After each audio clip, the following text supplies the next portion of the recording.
बिस्मिल्लाहिर्रहमानिर्रहीम। अस्सलाम वालेकुम वरहमतुल्लाहि वबरकातुहू। उर्दू टीम में आपको खुशामदीद कहता हूँ।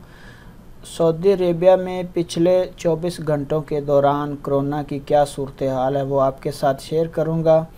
175 नए मरीज़ रिकॉर्ड हुए हैं पिछले 24 घंटों के दौरान और 3 अमवात हुई हैं। सऊदी अरब में 24 घंटों के दौरान 175 नए मरीज़ सामने आए हैं। मुतासरीन की मजमूई तादाद बढ़कर 3,64,613 हो गई है। वज़ारत सेहत का कहना है कि मुमलिकत में कोरोना वायरस के एक्टिव केसेस 1,918 हैं, जिनमें से 310 की हालत तशवीशनाक यानी नाजुक है।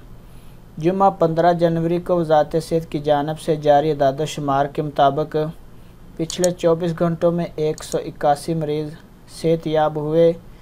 अब तक सेहतयाब होने वालों की तादाद 3,56,382 तक पहुंच गई है। 24 घंटों में कोरोना से 3 अमवात हुई हैं, जिसके बाद अब तक इस महलक वायरस से हलाक होने वालों की तादाद 6,313 तक पहुंच गई है। कोरोना वायरस के सबसे ज़्यादा मरीज़ रियाद में सामने आए। 66 अफराद में वायरस की तस्दीक हुई। उसके बाद मक्का में 43, अल शर्किया में 9, असीर में 8 अफराद का कोरोना टेस्ट मुस्बत आया। नजरान में 32, कसीम में 8, असीर में 3, नजरान अल हदूद अल शर्किया में, शमालिया में हदूद अल शमालिया में 2, जबकि हायल और जज़ान रीजन में 1-1 मरीज़ सामने आया।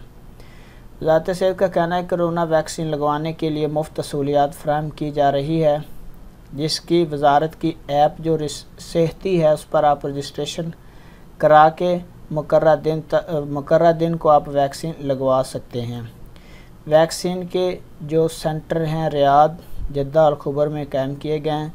जिस दिन आपका नंबर आएगा आप उस दिन वैक्सीनेशन करवा सकते हैं। उसके बाद पहली खुराक के बाद आप दूसरी खुराक को 21 दिन बाद जो डेट होगी उस दिन आप लगवाएंगे। फ्रेंड, ये कोरोना अपडेट थी जो मैं आपके साथ शेयर कर रहा था। अपना बहुत सारा ख्याल रखिएगा।